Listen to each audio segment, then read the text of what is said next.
feel nice and relaxed now. A few years ago, I went through a painful relationship breakup. I was dumped and replaced by someone she described as younger but more mature, called Dougal, a name which did partially soften the blow. She said I was too self-centered, too selfish, too much of a northern tight arse, and too wrapped up in my own stupid projects. To heal the wounds, I took a year off and set myself a project.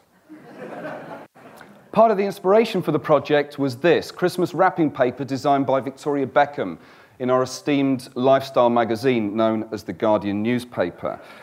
I'd become saturated with the media, and I'd had it up to here. I decided to throw out the television, and I decided to stop buying newspapers. I stopped engaging with the news in terms of the way that it was presented to me by the media, and stopped listening to the Today programme in the morning. And the experiment continues, and it's been a great success. But that's not what this talk is about today. It was part of the inspiration for me to go and seek a different reality. And the different reality that I wanted to go and experience was a big one. I thought I'd go in search of Utopia. And I'd always had a fascination with alternative communities and alternative cultures, and a growing suspicion there was more to life than my own hollow, self-centered city boy existence. But I knew it was a foolish venture. But I was partly inspired by Mr. Oscar Wilde, who said, "Utopia is a country in which humanity is always landing. And when humanity lands there, it looks out and seeing a better country sets sail. Progress is the realization of utopias." So I did my research. I found about 7 or 8 places that sounded extraordinary and challenging to me. And I set off. Now, this was for 12 months, so I'm going to try and pack this into about 7 minutes. So it is going to be rather condensed. So I'm going to choose 5 of my favorite places that I visited. First stop was Christiania in Denmark, a self-styled loser's paradise, an anarchist community. From the moment I walked in, my heart sank. It was full of dope-smoking jugglers sporting way too much tie-dye. It wasn't the kind of place that I'd been looking for. But the wonderful thing about Christiania was partly the housing, the fact that all the residents there have built these houses themselves, and they're all quite extraordinary. Munchkin Tudor, my friend Mark calls it. One guy even chose to live in a 1970s Doctor Who-style UFO. And for the first few days there, I was pretty much a tourist, a spectator. And I learned that the whole place was set up and continues to survive on just 3 rules. It's an anarchist community. After all, the rules are no hard drugs, no violence. And the third one, which is a bit vague, is if you do stuff that pisses people off, there'll have to be a meeting about it.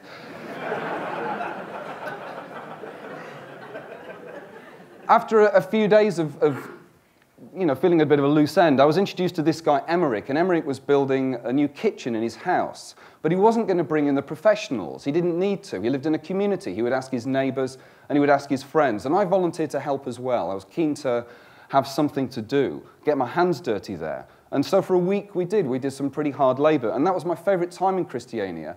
Well, not so much the hard work, but it was afterwards when we go down to the hot tubs. And it was in the hot tubs there that I realized this was where the real decisions in an anarchist community took place, not the Friday night meeting where 400 anarchists sat in a circle and tried to come to an agreement about anything. And it was also down there that I met the old-timers, and they told lovely stories that, they were reminiscing about the glory days of Christiania. And my favorite story that I was told was the Father Christmas Wars of 1973, when they mobilized an army of over 200 Father Christmases and sent them into Copenhagen to liberate goods from the department stores. And they'd half emptied the places by the time the police arrived, and they'd given them all out to the poor and the needy in the street, and ended up a running battle with the police. And Christiania was heavily fined for this prank, but they had the last laugh. In 2004, the film of this was voted to be in the top 10 most important works of art in Danish history. My next place of interest was Findhorn in Scotland. Some of you may have heard about this. It was set up by these 3 people in 1962, and it was originally just a caravan park. They were down on their luck living in a caravan. They weren't intending on staying very long, but Eileen on the top right was getting the voice of God.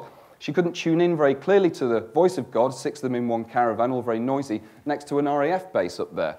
And so she asked God if he can suggest anywhere quieter for her to go and tune into his words. God, being God, said yes he could, and suggested the caravan site toilets between the hours of 4 and 6. And it was here that she learnt that God's instruction was to stay put and build a magic garden and they will come, and that's exactly what happened. And then for the next few decades, the place flourished, it became part of the hippie trail, and now there's 600 people living there. And the caravans are being phased out in favour of much lovelier structures, big wooden Scandinavian-style houses. But you can go and visit the original caravan that they lived in, which has been lovingly preserved, along with the sign, Original Caravan.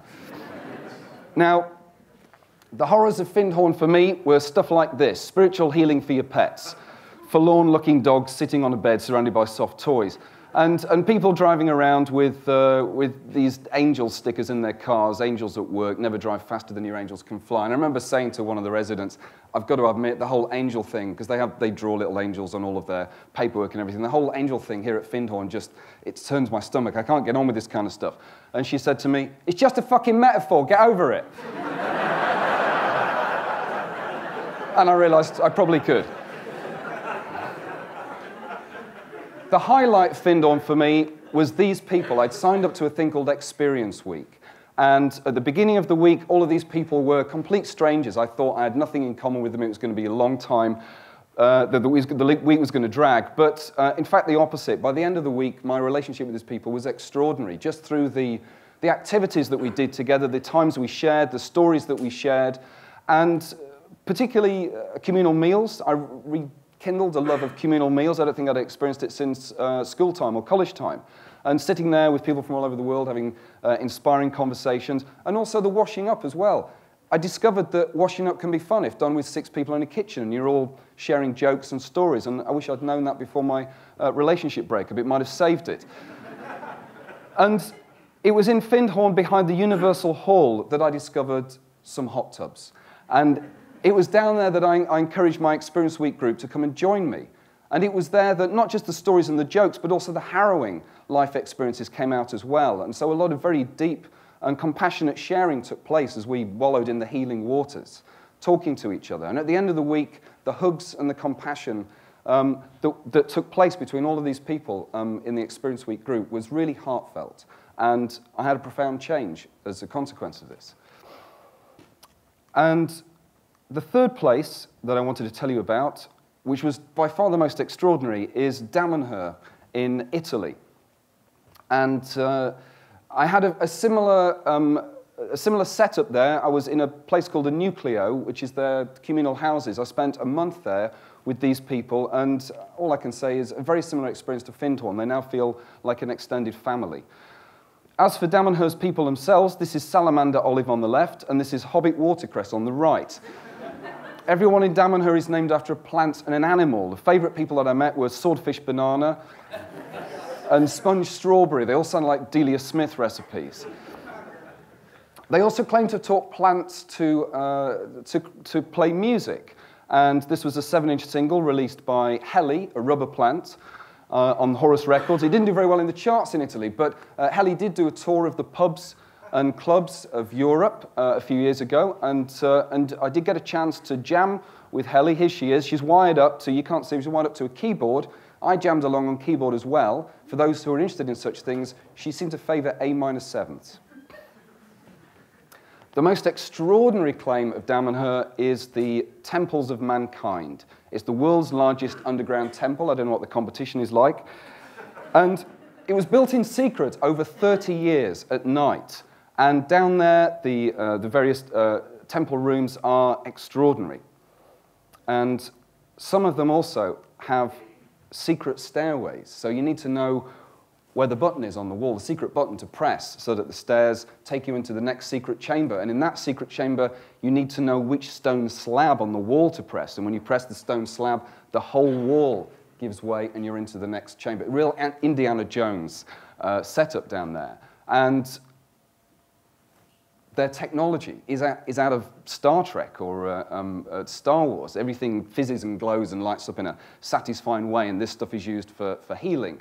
And also, I forgot to mention, they've built a fully functioning time machine inside their secret underground temple. Here it is, and it's a strange, it's an unusual photograph. It's looking from down below, but it's essentially a lot of tubes full of bubbling alchemical liquid and a great big throbbing magnet which surrounds it.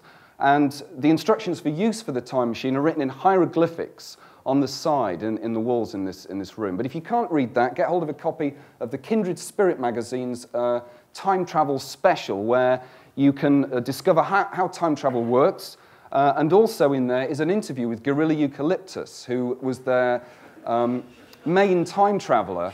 And you can read an interview with Gorilla where he traveled back to the year 4719, met some local people and ate some blueberries. It's riveting stuff. Now, it may sound like I'm being a little bit flippant about Damanhur's claims to have built a fully functioning time machine. They also claim that the guy who set the place up is an alien from the future who came back to Earth to save us from imminent destruction. The Earth has already been destroyed. We are now on a new timeline. And to power a timeline, you need to build a community on a synchronic knot, which is where the temple is. And if the synchronic knot provides the energy for us to create a new timeline, but every now and again a timeline can need a bit of repair, like a rail track. And the only place that sells the spare parts is a little shop in Atlantis. And to get to Atlantis, you need to build a time machine. That's why they built the time machine. But they don't present this as their truth. They present this as their myth. They say, this is our myth. And I think the Damanhurians are very smart people. They've created a living myth. They're inhabiting this myth, and every day it gets richer and deeper. And it's a story that we can connect to. It's the story of the Earth being destroyed. And it's like a film like The Matrix or Star Wars. With some people, those stories, those ideas resonate with them. And they say, if our myth resonates with you, then this could be your utopia. And I believe that. And the other thing that they've done is they've taken on board Oscar Wilde's idea that progress is synonymous with utopian thinking.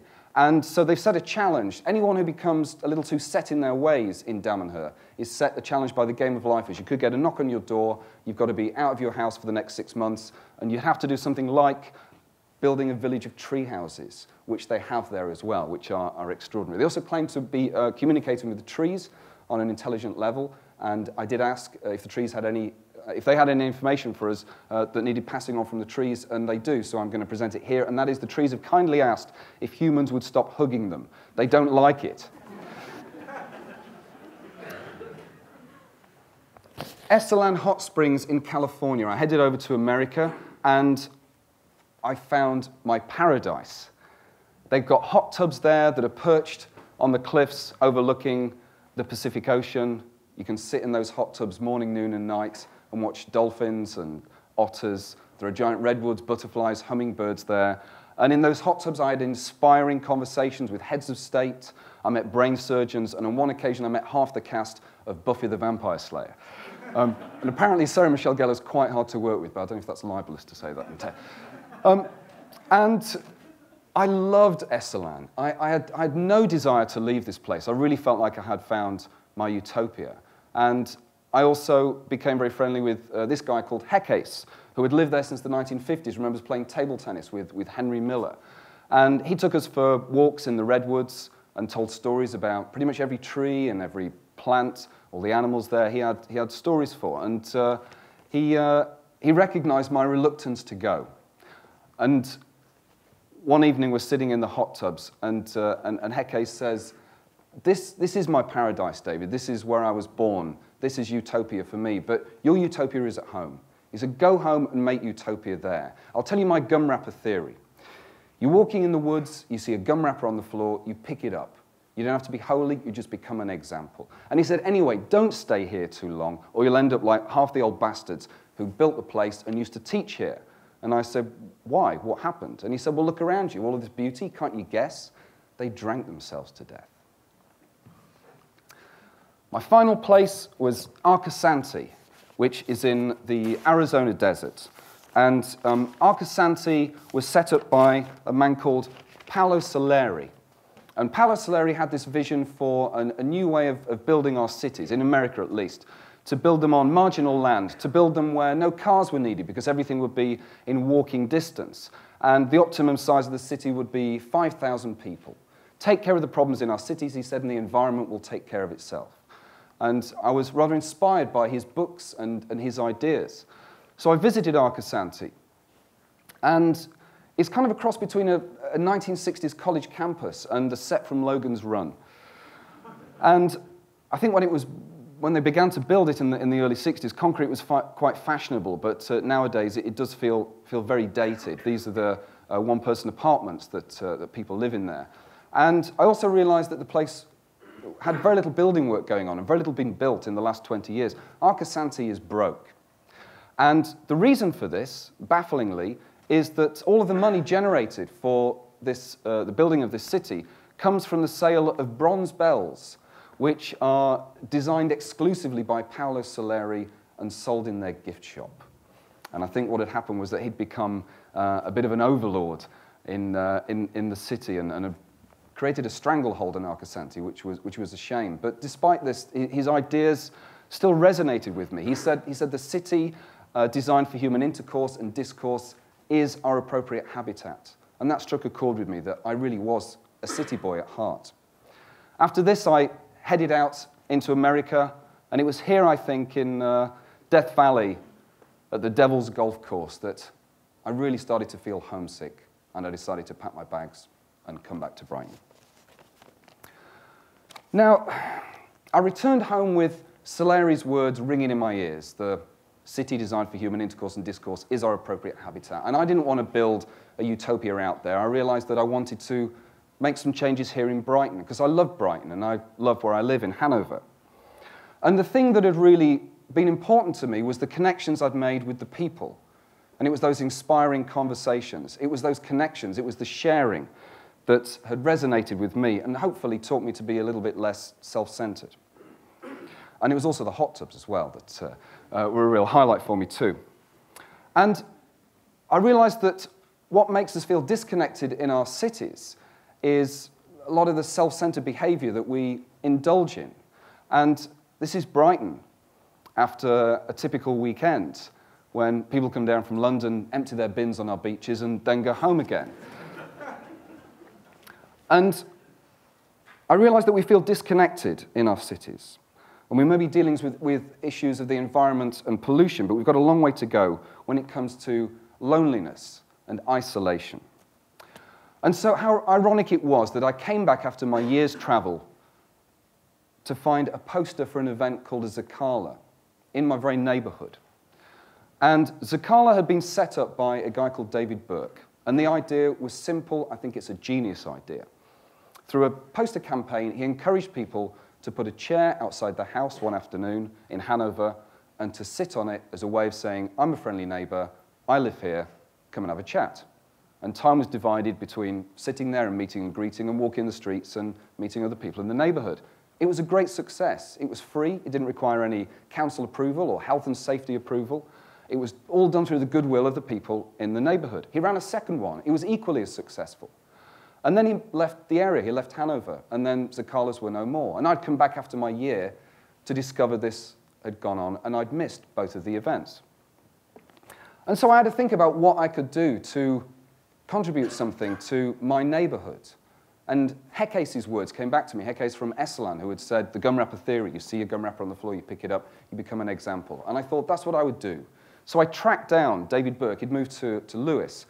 And I said, I'd heard about the Zakala. I'd heard great things about it. People I spoke to in Hanover would love to see it return. Should we set it up again? He was delighted that people had remembered.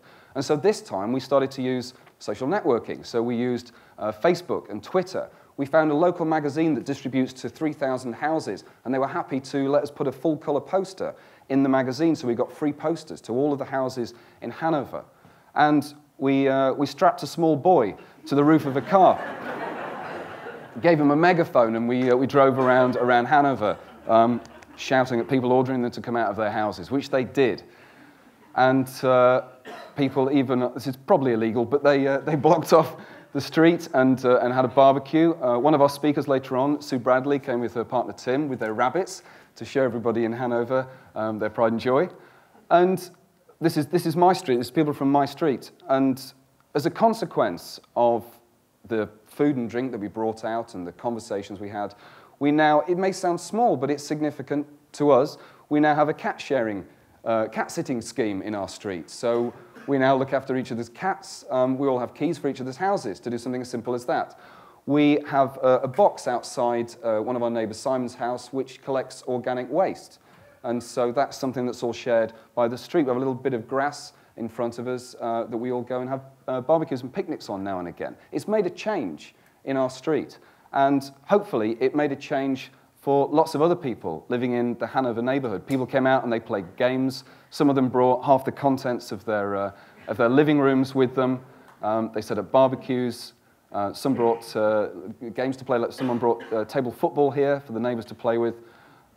This lady didn't quite understand what a Zacala was. She came dressed as the Duke of York's cinema.